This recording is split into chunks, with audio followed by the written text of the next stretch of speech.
WireShark is a protocol analyzer that can capture traffic and then present it in a human-readable format. In this section, you will gain an insight into overall functionality of WireShark, and we will see how to troubleshoot network traffic, monitor for security issues, and debug applications. We will also cover how you can and where you can find a list of shortcuts so you can confidently and quickly capture and analyze packets. So that you can better appreciate the work that goes into WireShark, we will also review a list of many authors that contribute to this project and help make WireShark an exceptional tool. We will also see where you can find links on the interface that provide helpful information on how to better use WireShark. In order to better understand the packet analysis process, we will briefly review each of the phases involved. These are gather, decode, display, and analyze. We will then review the built-in command line interface tools that complement a WireShark's basic functionality. We will then finish a command line interface application which you can use when you need to capture traffic without the resource-intensive overhead of using WireShark.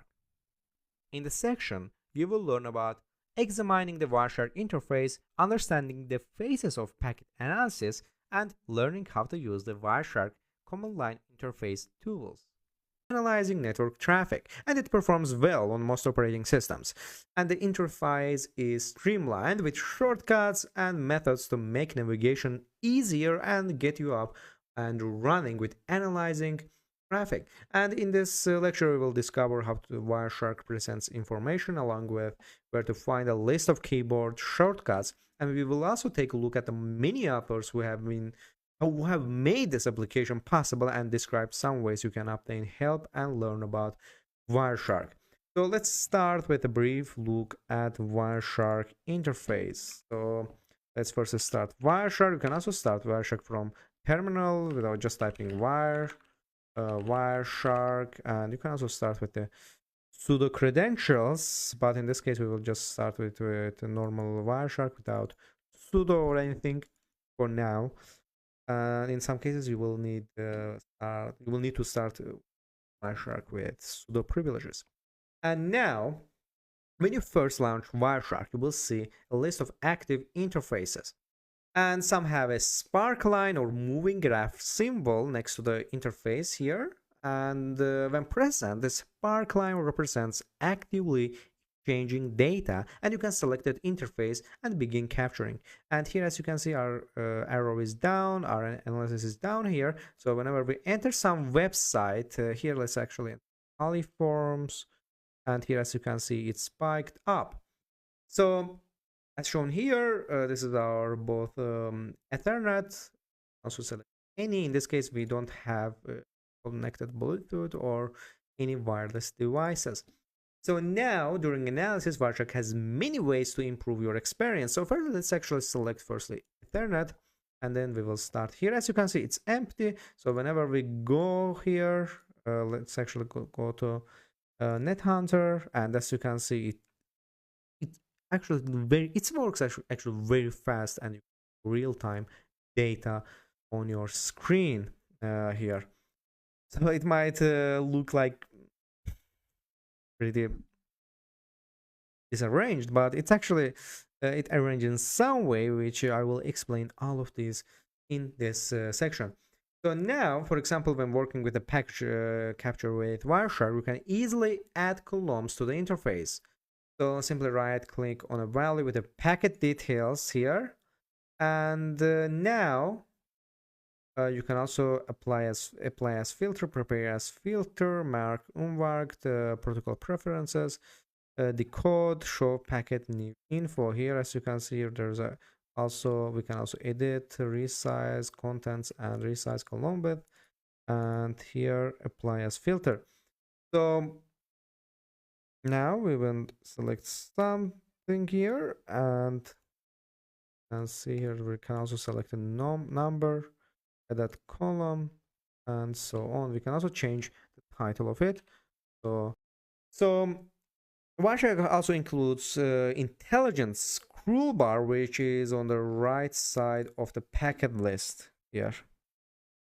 So you can also go to view, and here we can expand all, view, reset layout, colorize conversations, resize column, reset layout. We resetted our layout kernel, show packet in a new window, and as you can see here, the new window just popped out, and we can see more information now.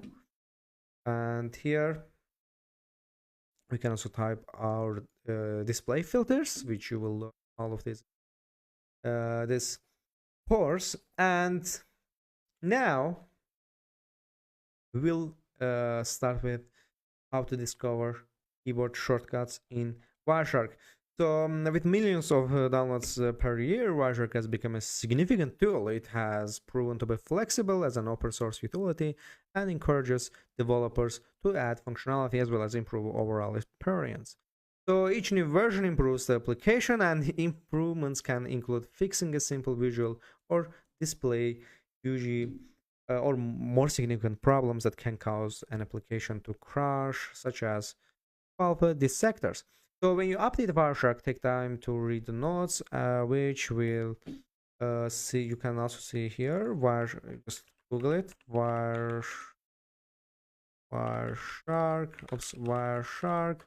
update notes, and here there's also you can also see the what's new, bug fixes, new and updated features like new protocol support, updated protocol support, new and updated capture file support, and you can also get help from that. So first let's actually solve this captcha, and we will begin by explaining it's not working. So we can read. Oh no, it's done. As you can see, there's a release notes on WireShark's official web page. As you can see, the last version of this 4.0.5, and here what's new, in what's new section you can see bug fixes, file locations, getting WireShark, and so on. So let's get started fastly with let's get started with discovering the keyboard shortcuts, right? So everyone has a preferences as how they interact with WireSharks. Some individuals prefer using keyboard as it's faster and more intuitive than using a mouse like that. So WireShark has a list of keyboard shortcuts that can be found by selecting from this help menu choice, then clicking about WireShark, and then selecting keyboard shortcuts here. You can see in the tab here. So now we are seeing every shortcut, every possible shortcut in WireShark.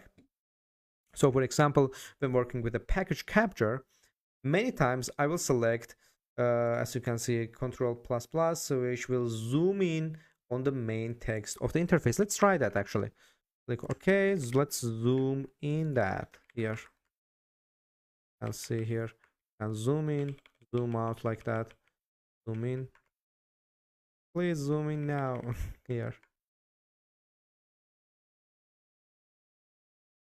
Here. We can barely see it. That's because I will zoom again. Yes.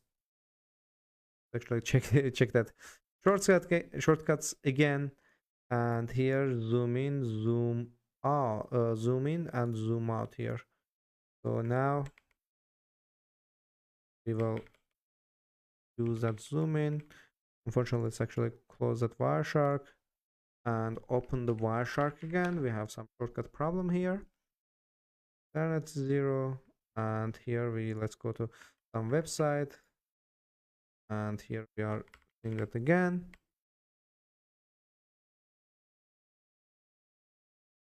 I guess my plus key on my keyboard is broken, so we will use that. You can also change that here. Oops, not here.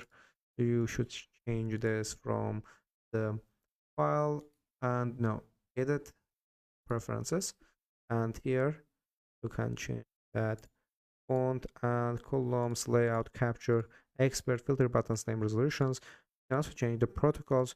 You can give them individual colors to know exactly what protocol is it or not.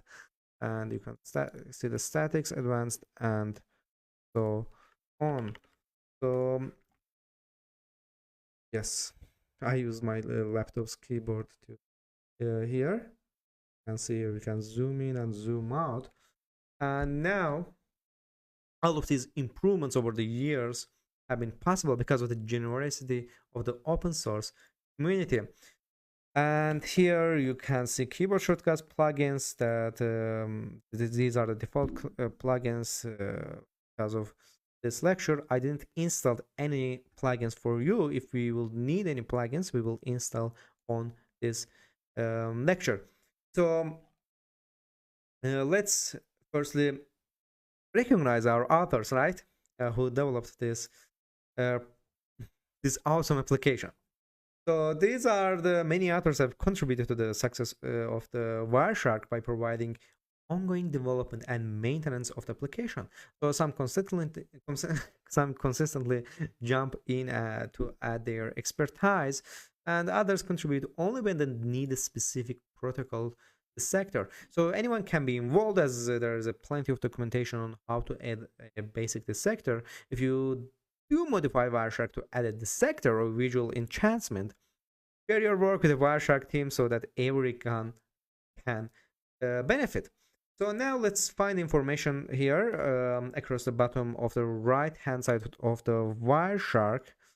So welcome interface, you will see learn label. So firstly, of course, we need to first quit, and let's go to WireShark's welcome screen, right?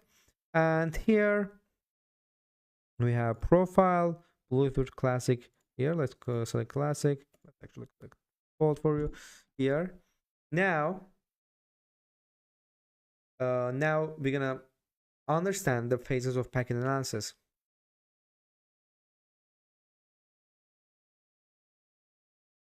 Packet analysis is the process of gathering traffic on the network, decoding it and dissecting the raw bits, and presenting it in humor-readable format for analysis, as shown here. Gathering, decoding, displaying, and analyzing. So, regardless of the software used, there are four main phases of the packet analysis, as I said in previous lectures, which is gather, decode, display, and analyze.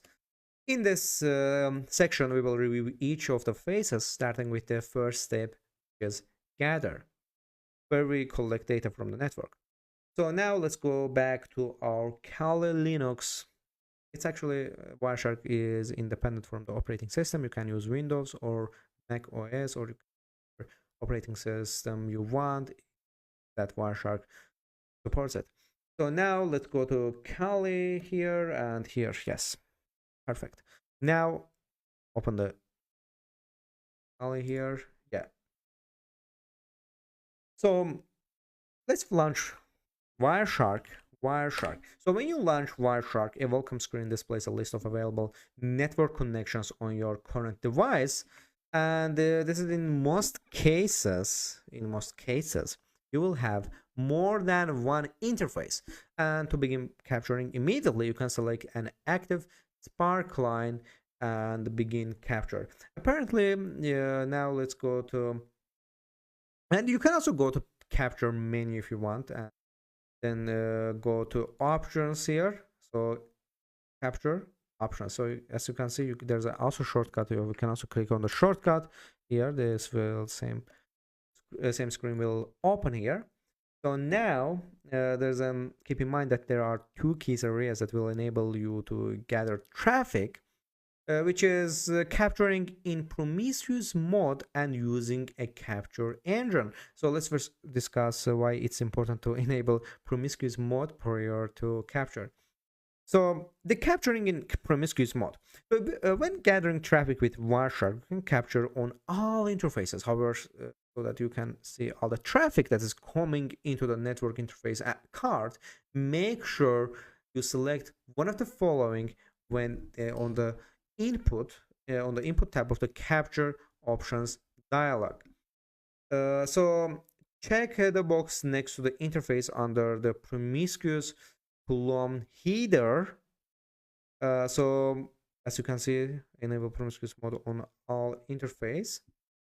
So here, and secondly, is the you have to enable the promiscuous mode on all interfaces, as as you can see here, right?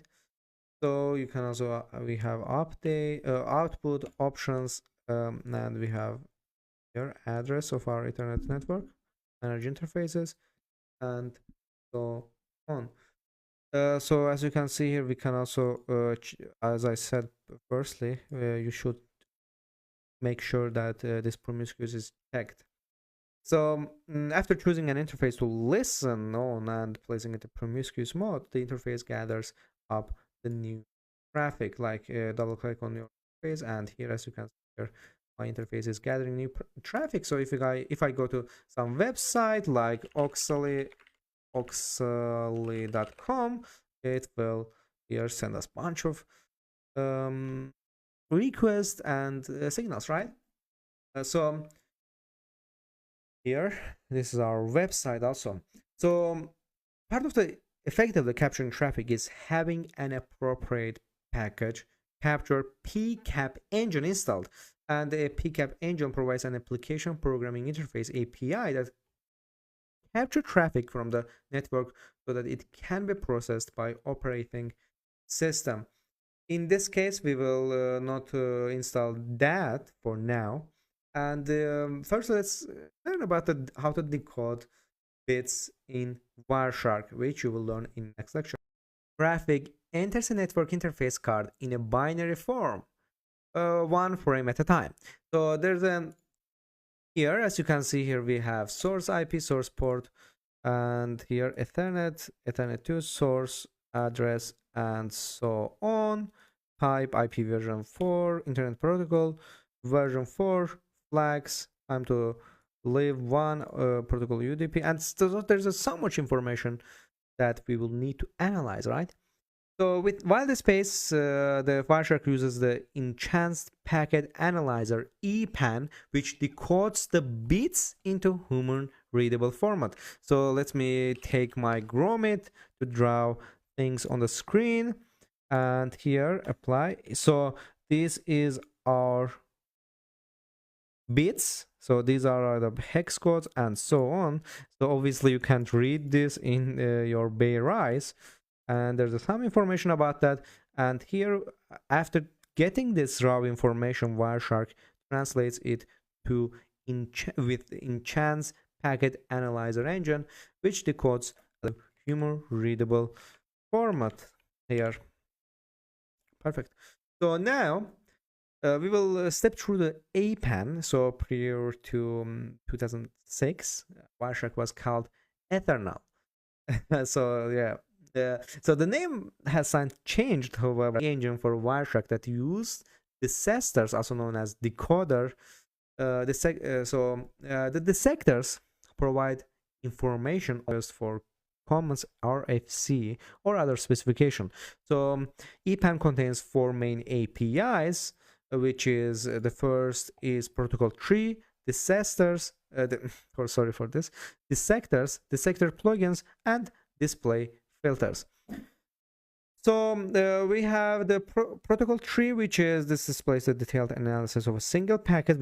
We also have dissectors, so these provide information how to break down the protocols into proper format. We also have the sector plugins, so these use the sectors as a separate functions. And lastly, we have display filter, and this allows you to filter captured data. In most cases, WireShark is able to correctly identify and dissect the protocol.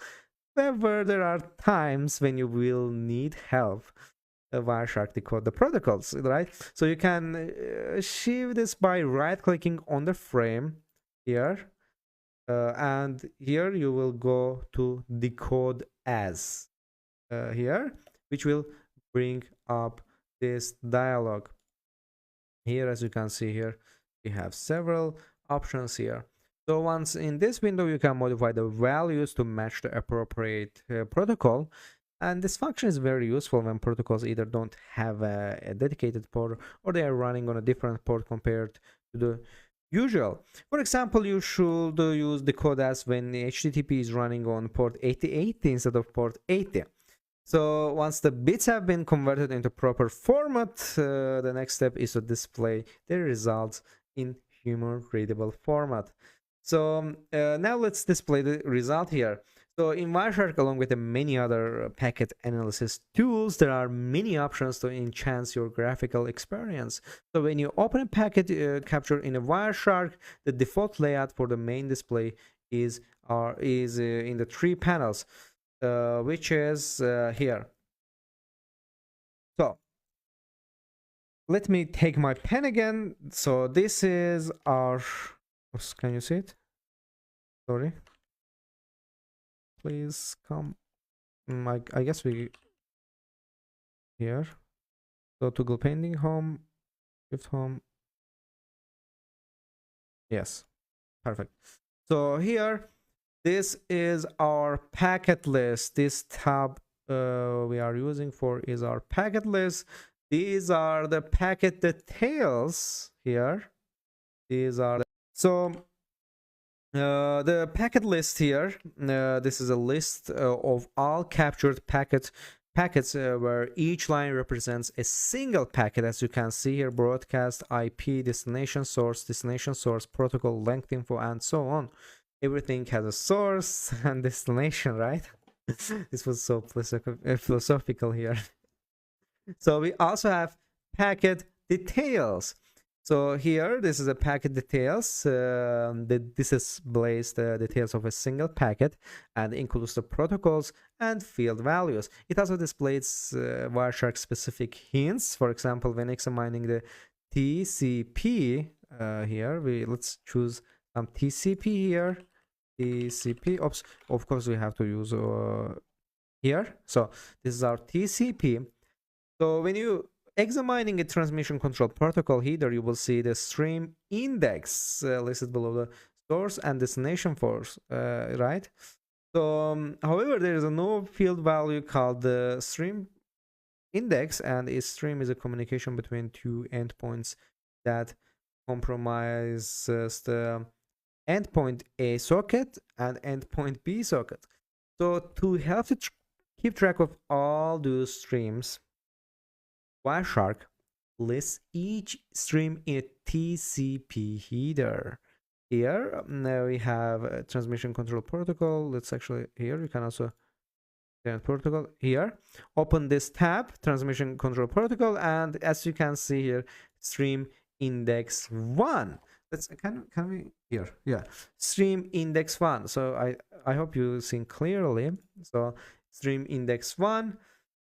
So this is what I've called endpoint A socket and endpoint B socket, which is source and destination ports. However, there is no field called stream index in some cases, and that's how you can bring it up. And we also have packet bytes. This is a hexadecimal representation of a single packet, as shown, as you can see here. And any plain text data is displayed on the right hand side, as you can see here. This link.net something here. Yes, let's get some meaningful text here because it happens sometimes, right? Okay. You can also use your arrow keys to get those information, and okay, here, perfect. That's it. That's our request, the HTTP request. So this is a hexadecimal representation of a single packet as shown here, and any plain text data is displayed on the right side, and these are the hexadecimal. This turned to our text. And after that, if it's not enough for you, the WireShark like analyzes it itself, and here request version, request URI, request method, post request, and so on. We can in next lecture we will also you learn how to change the layout, how to analyze the package capture, and so on. I'm waiting in next lecture. Surprisingly, capturing useful traffic can be a challenging aspect of protocol analysis.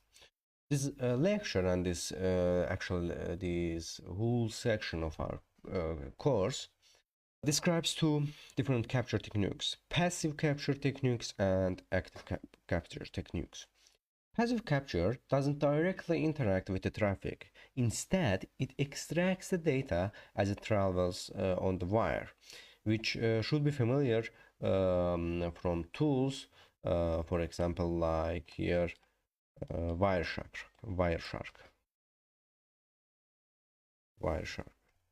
as you can see here. So now you will find that different applications provide different mechanisms, which have their own advantages and disadvantages to redirect traffic. Active capture interferes with traffic between a client application and the server. This has great power but can cause some complications. You can think of active capture in terms of proxies or even man-in-the-middle attack. So let's look at both active and passive techniques in more depth. Let's get started with passive network traffic capture. So now I want here write some diagrams here. Let's create some diagram here. So we need actually two computers to computer here. This is the first one, two here, actually here, and one server here, server.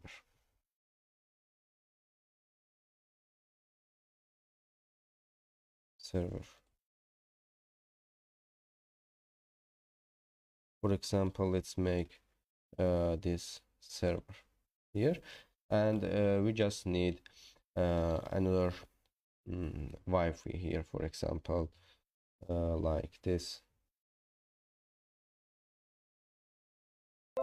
here.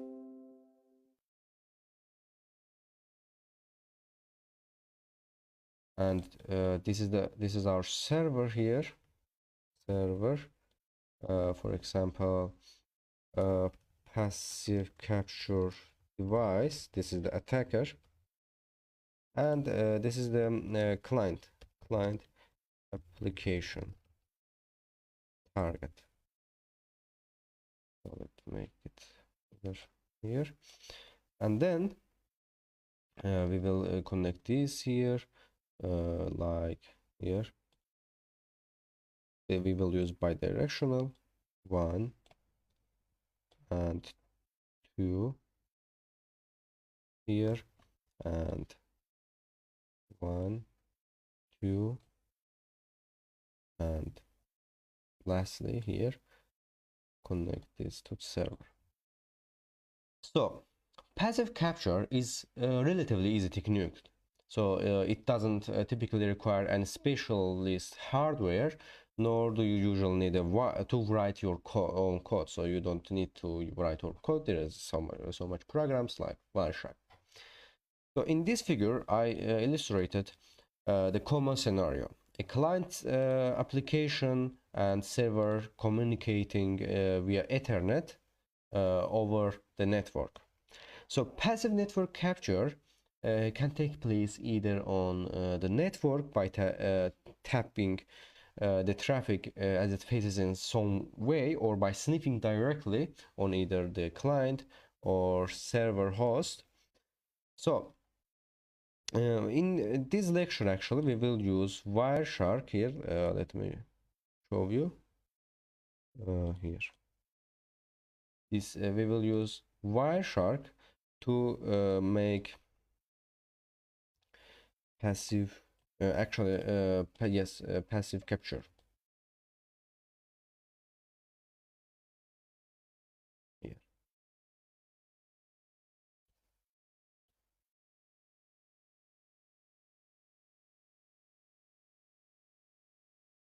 Oops.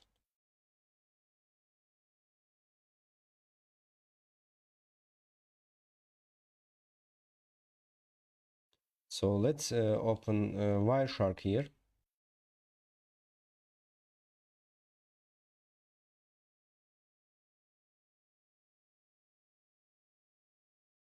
Yes. So WireShark is perhaps the most popular packet sniffing application available. It's a cross-platform and easy to use, and it comes with many built-in protocol analysis features. In next lectures, you will learn how to write a dissector to aid in protocol analysis. But for now, let's set up Wireshark to capture IP traffic from the network. To capture traffic from an Ethernet interface, wired or wireless, the capturing device must be in promiscuous mode. So a device in promiscuous mode receives and processes any Ethernet frame it sees, even if that frame wasn't designed for that interface. Capturing an application running on the same computer, it is easy. So just monitor the outbound network interface or the local loopback interface, better known as localhost. So otherwise you might need to use networking hardware such as hub or configure switch to ensure traffic is sent to your network interface. So as you can see here, let's start our capturing here. I will select Ethernet interface here, and let's open browser. Let's go to Kali Forms.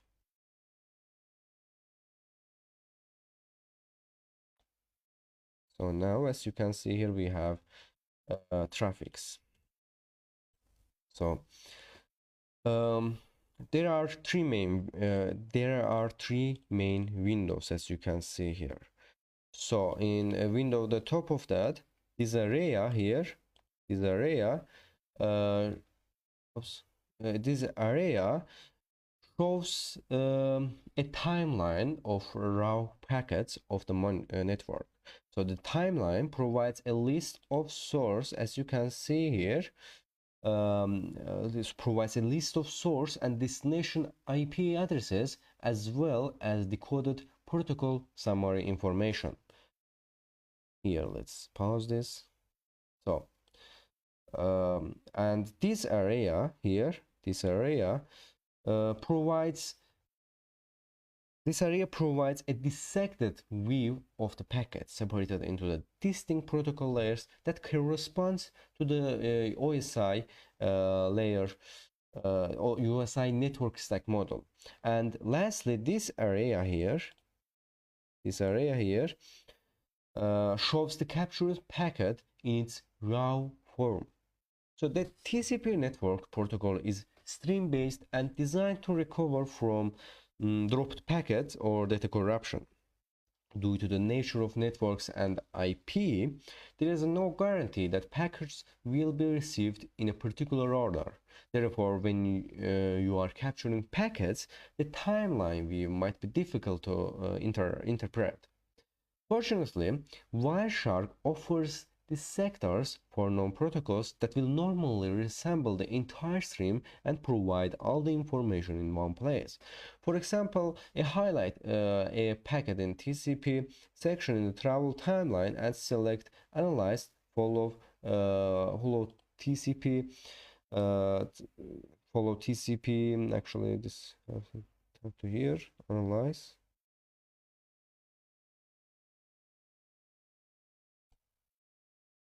Here, time shift, as you can see here.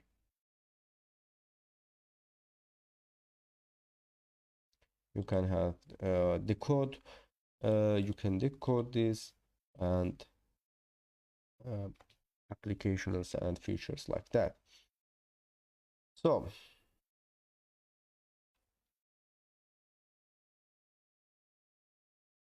here, follow here, as you can see here. You can see this is the packet, this is the raw files, and this is the analyze here.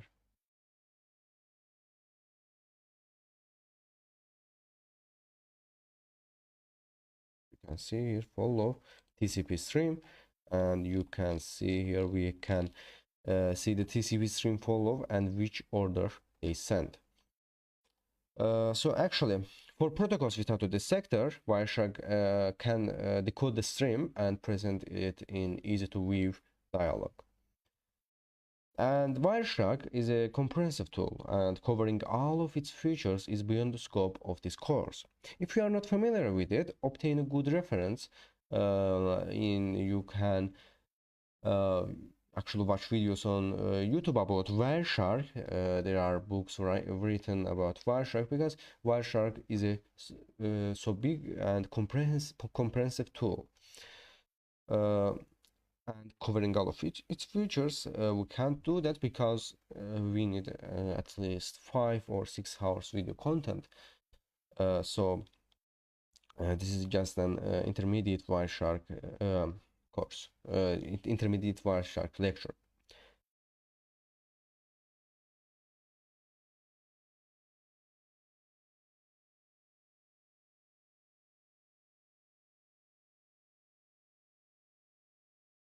Process Monitor on Windows. In contrast to Unix-like systems, Windows implements its user mode network functions without direct system calls. So the networking stack is exposed through the driver, and establishing a connection uses the file open, read, and write system calls to configure a network socket for use. Even if Windows supported a facility similar to strace, this implementation makes it more difficult to monitor network traffic at the same level as the other platforms. Windows, starting with Vista and later, has supported an event generation framework that allows applications to monitor network activity. Writing your own implementation of this will be quite complex, but fortunately, someone has already written a tool to do it for you.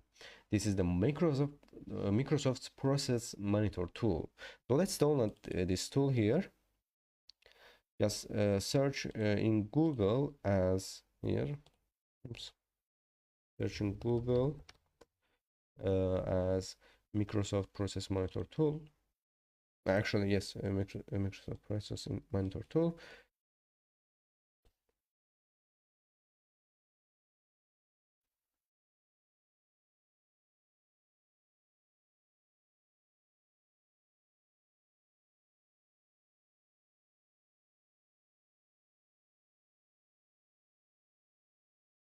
Here.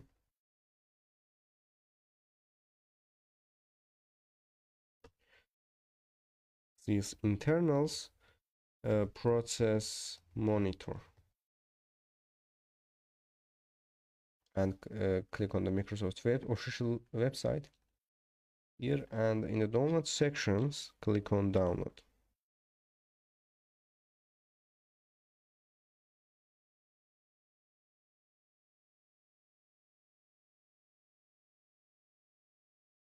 Okay, and extract from zip file.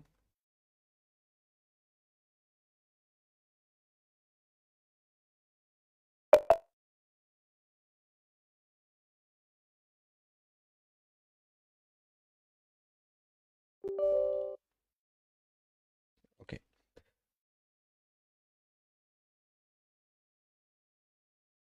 so as you can see here,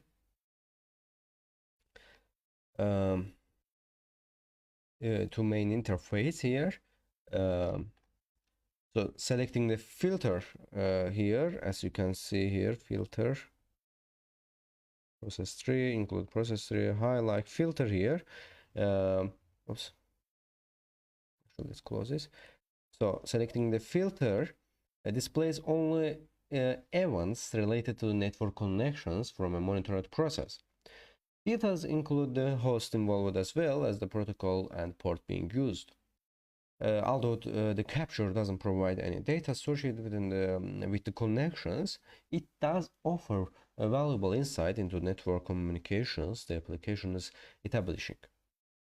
Process Monitor can also capture the state of the current calling stack, which helps you to determine where in an application network connections are being made.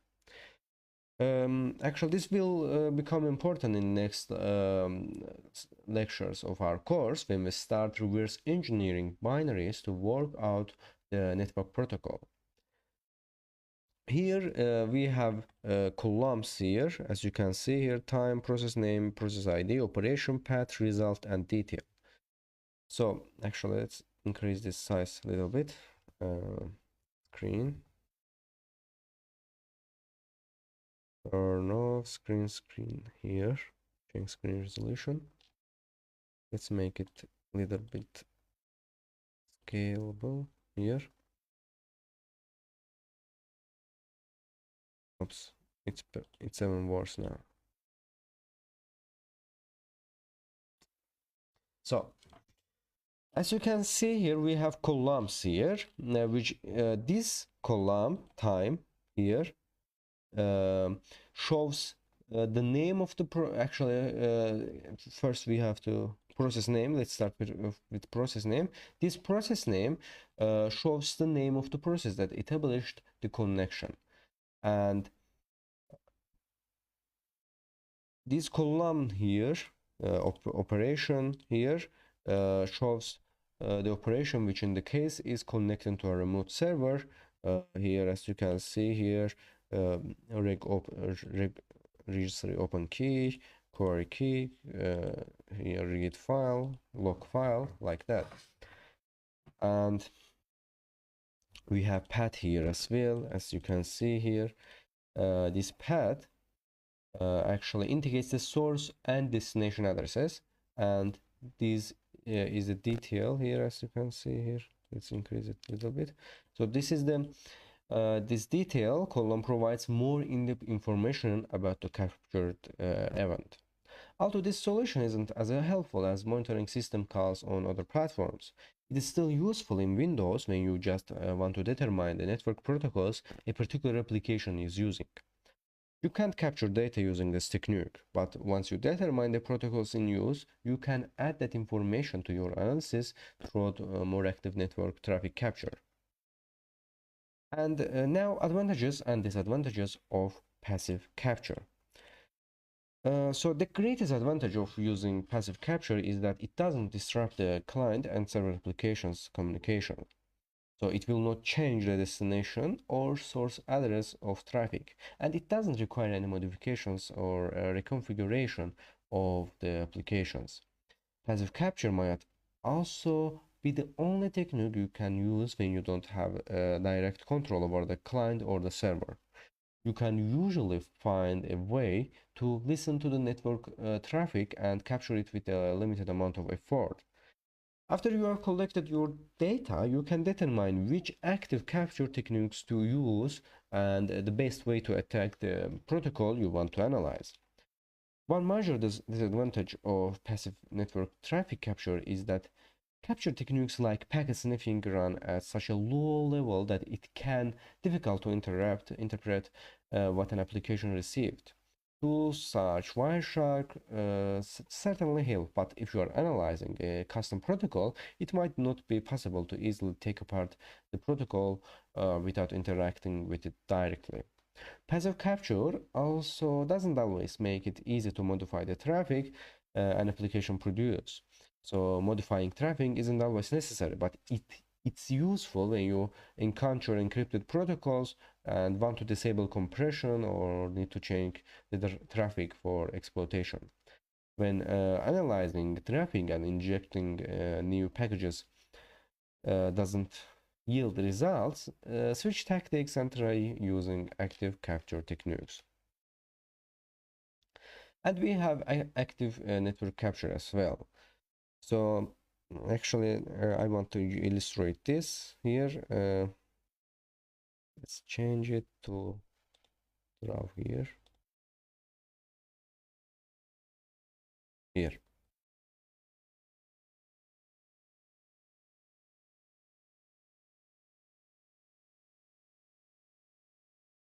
So now we will firstly client application here, and actually, yes, target, and we need proxy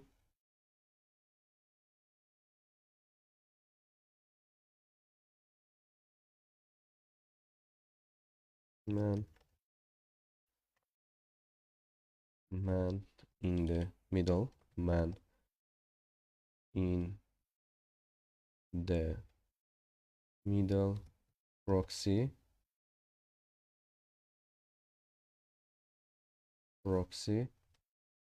so this is the attacker's proxy here, and it's here, and we have actually we have another proxy here. Actually not, we just need server application, for example this is the server, and let's capture this.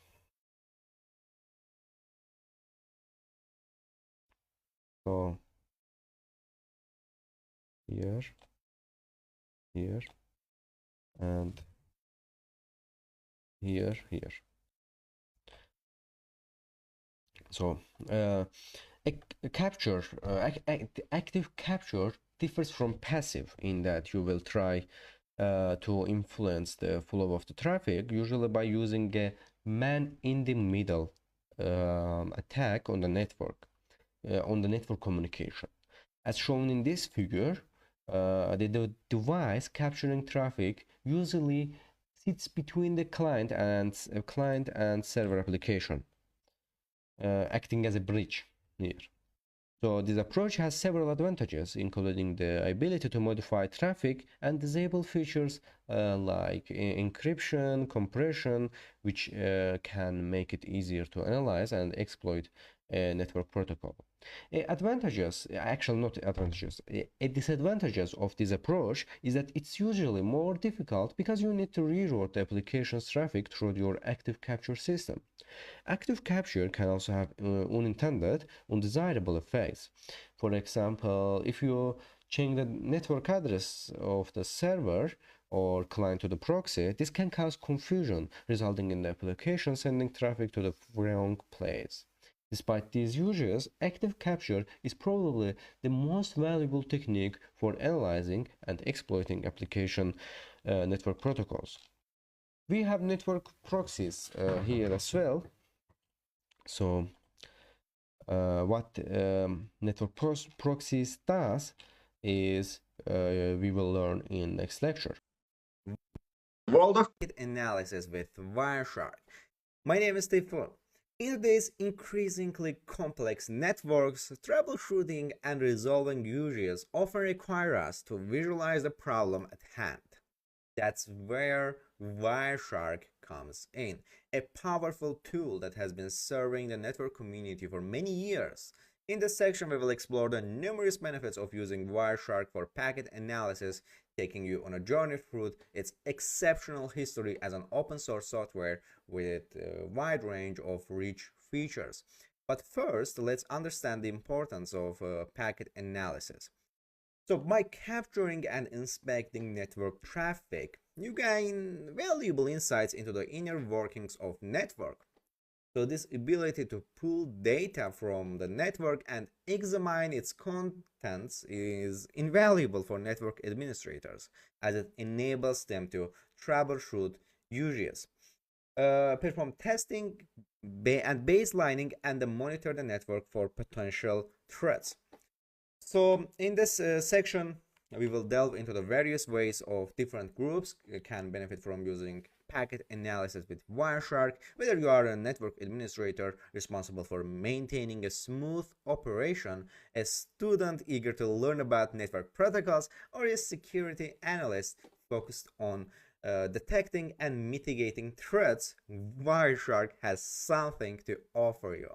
Furthermore, we will explore the different environments in which packet analysis can be conducted, whether you are analyzing traffic on a local area network, examining packets on a specific host, or even diving into the real-world strengths of WireShark as is its ability to decode hundreds of different from a common protocols like TCP/IP and HTTP to more specialized ones. WireShark supports a vast array of network protocols, and what's even more, name is Stefan. And in this lecture, you will learn WireShark packet capture approach, WireShark dependent. You started with WireShark, and here, in order to start the WireShark, you can also go to the application menus here and write WireShark in the search button, and you need to start WireShark as a root user with super user privileges. You can enter the password when this dialog appears, and you can see everything you the network adapters and so on. So you can also start the WireShark from the terminal. In order to start terminal, if you just write the WireShark here, and here, as you can see here, we can't see the Ethernet or any network interface cards. That's why we need to start WireShark on sudo WireShark.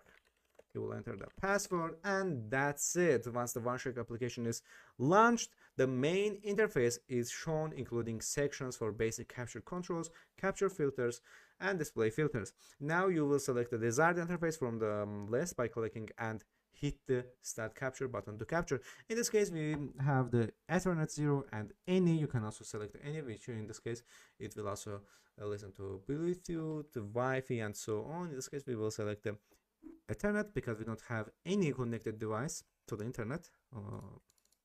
And here, that's it. So we started Ethernet. If anything occurs, and as you can see here, our router and switches are talking, and here, as you can see here, who has this IP address, tell to this IP address, and as you can see here, there's a I'm so excited with WireShark here. So here we can start the capture here, stop the capture from here, and you can specify the filters, and that's it. So when capture is in a progress, by default it shows live the packets being captured in various colors. And we can start again here, so we can go to our vulnerable web application here. In this case, it's typhoontarget.com, and let's log out. And whenever we are doing something on the WireShark, or whenever someone does something on our local area network, it will show us the exact byte by byte representation. And here we can start, stop, capture with these buttons here. And let's first understand the packets here, right? So it's time to investigate a capture at the individual level. And this is an example of one of the TCP packets captured here. Now we will go to here and enter our passwords, right? So that's for example, consider this as a Facebook or any banking website here. So now we will have admin, and we will enter our password, and that's it. Now WireShark should capture this, and here, as you can see here, we are seeing something. Let's actually stop it. Now we will analyze it, and here we are seeing something. Need to see like login here, login PHP, and as you can see here, it's application www form URL encoded here. So now let's select this. By clicking on it, you can select the packets, and here in this here, the packets details will appear. Let's actually use the grommet here. I will draft things on the screen. That's it. And here we have the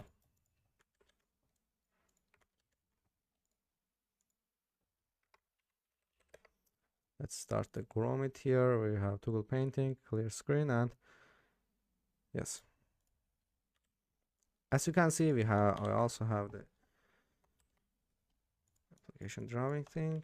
That's it.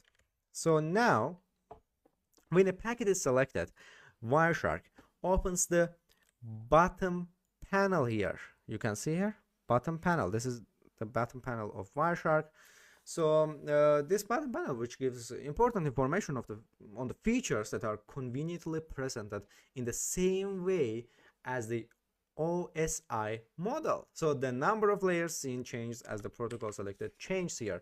In this example, from the top down, we can see the frame layer. It has the protocol HTTP. as you can see here, and it's in the Ethernet data link layer, and we can also see the IP network layer. We have Ethernet 2, Internet Protocol version 4, source address and destination address, transmission protocol, and we have port and so on. And we also have the hypertext hypertransfer protocol, which we will get some pretty confidential information from that here. So we will get the passwords we entered the last time we visited our website, right? So if there are more layers or headers in the packet, it is sequentially decoded in the WireShark packet view. So for a packet with multiple encapsulated protocols to decode it properly, there must be a dissector available that decodes the corresponding protocol layer. So every packet decode starts with a frame dissector, right? It dissects the detail of the captured metadata itself, as you can call it the timestamps, right? So the frame dissector passes the data to the lowest level data dissector in the data link layer. For example, the Ethernet dissector gets triggered for the Ethernet header. So the packet is then passed to the next dissector in the network layer.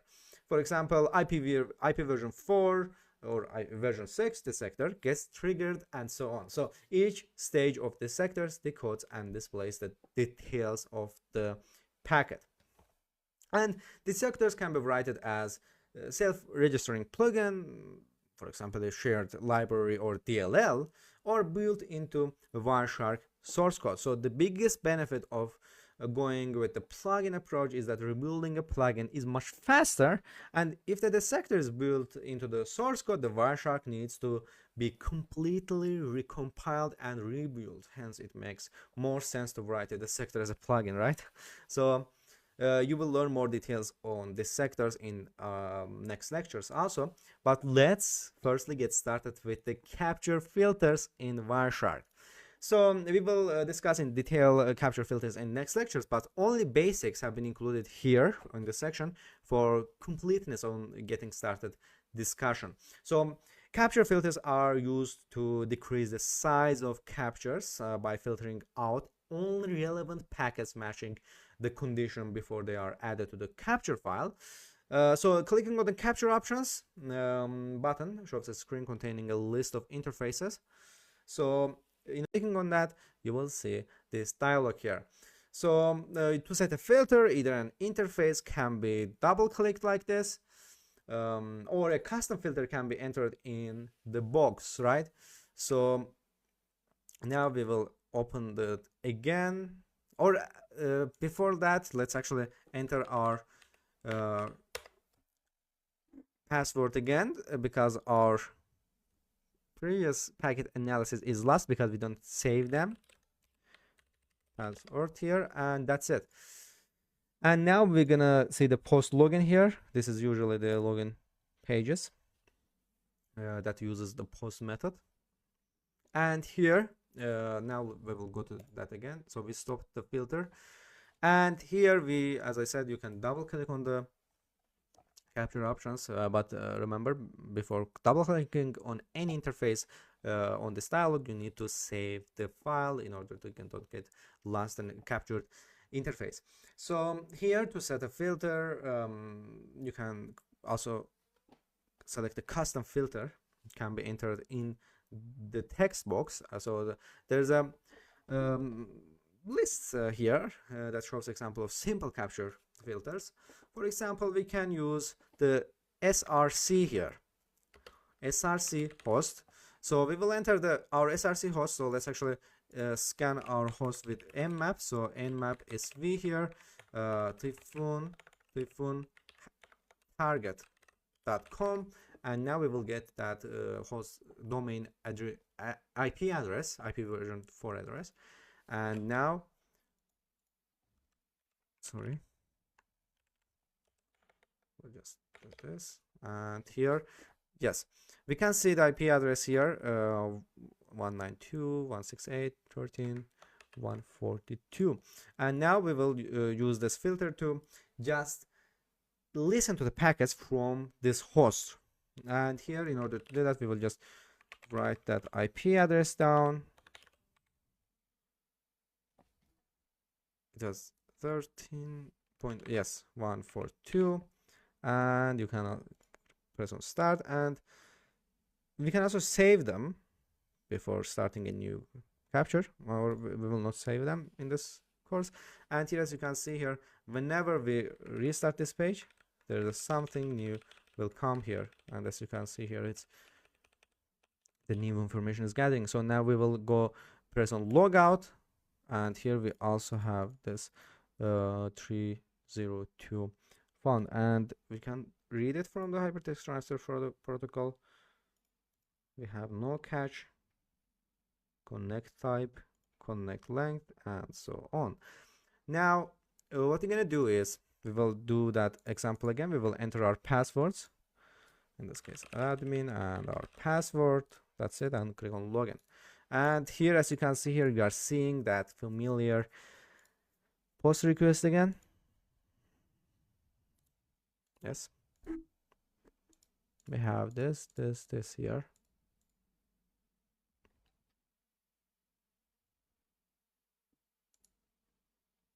Let's log out again, and admin here, and password. And here, as you can see here, we have several information here. So you can also use another filters as well, like net, right? So we can, with this net here, and you will need to delete this, and 24 subnet mask. So we will listen to the packets to and from all host part of the network here. So from 0 to 255 IP address, right? So we can also use the port here, and we will listen to only packets within this port here. So communicating with this port here, and now since we are communicating on port 80, we will see informations here. And we also have the display filters on WireShark, which we will discuss in next lecture. My name is Stefan, and I'm waiting you